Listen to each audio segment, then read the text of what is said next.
Hello everybody, this is Will from You Know Nothing. Thank you so much for clicking on this video. Welcome back to another one. So we've had the aftermath of the Long Night episode, the Battle of Winterfell, with quite a lot of mixed reactions. It's actually the lowest rated battle episode of Game of Thrones now. And I don't think that's because of like the technical aspect and anything to do with that, because that was all awesome.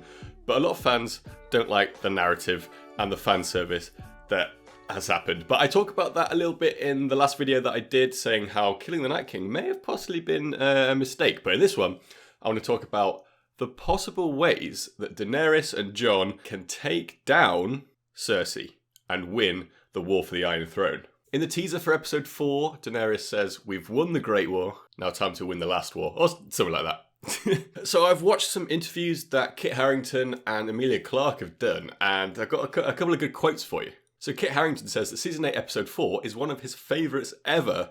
He says, as an audience, you're going, this is only Episode 4, something's going to happen. There's something twisted and uncomfortable about what happens. It's so Shakespearean. And then Emilia goes on to talk about Episode 5. She says that Game of Thrones Season 8 Episode 5 is even bigger than Episode 3, The Long Night. She says, find the biggest TV you can to watch it on. So I assume that that's the battle that they're going to have for King's Landing. With The Long Night, it's something that we've expected, and we kind of know what was going to happen to an extent. But now, we don't really have any idea. I have a strong feeling that Cersei will die. But apart from that, anything could happen. So let's talk about some of the things that could go down or how they could defeat Cersei. So after Cersei went absolutely batshit crazy and destroyed the Sept of Baelor in Season 6, there's still a lot of wildfire that she had made under King's Landing. There are lots of nods to Cersei being a bit crazy and a bit mad, and the fire getting her off on various different things. Lots of callbacks and reflections on her being a little bit like the Mad King. So I would be very surprised if she doesn't think to use that at all. But on the other hand, the quote-unquote goodies could use it against her. So Varys knows all the secret tunnels of King's Landing. As we've seen when Tyrion killed his father in Season 4, Varys helped him escape, and I'm sure Tyrion would know lots of secret tunnels as well. Arya also knows some of the tunnels in King's Landing, back from Season 1 where she was chasing a cat and she overheard something that she shouldn't have done.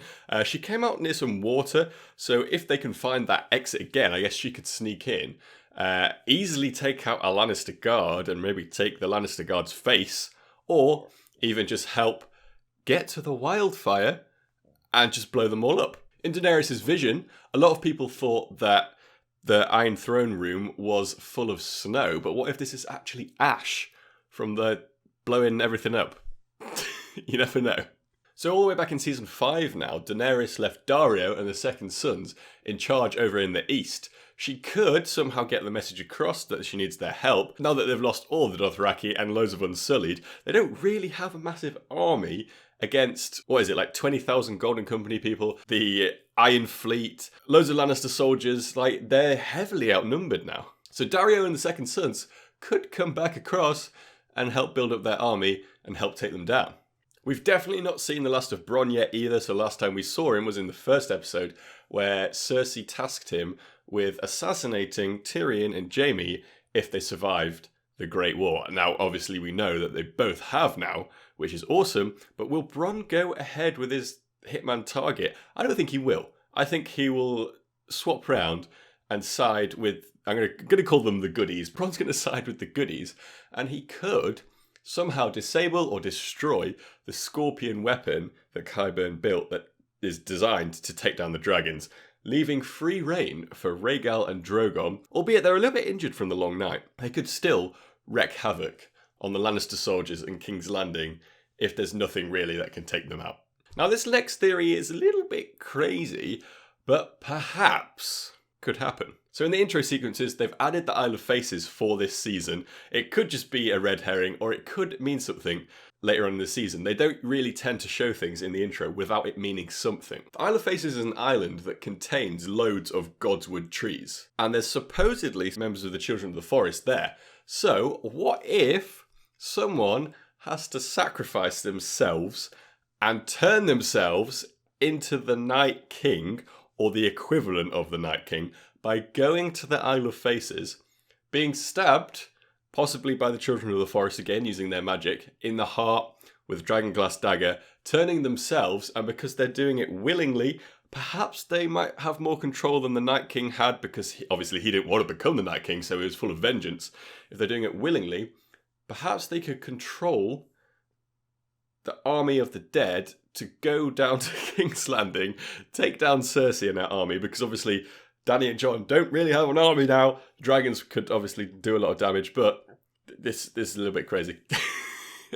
And then whoever that person is, I think he would either be Jon or Bran. They would then, after the war, go north of the Wall and live out the rest of their days there.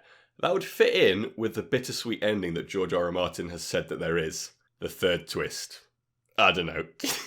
Also, now that the Hound survived, we can hopefully get Clegane Bowl, which will be awesome. So what if the Hound goes up and he goes, right, 1v1 combat to decide this. Cersei picks the Mountain as a champion.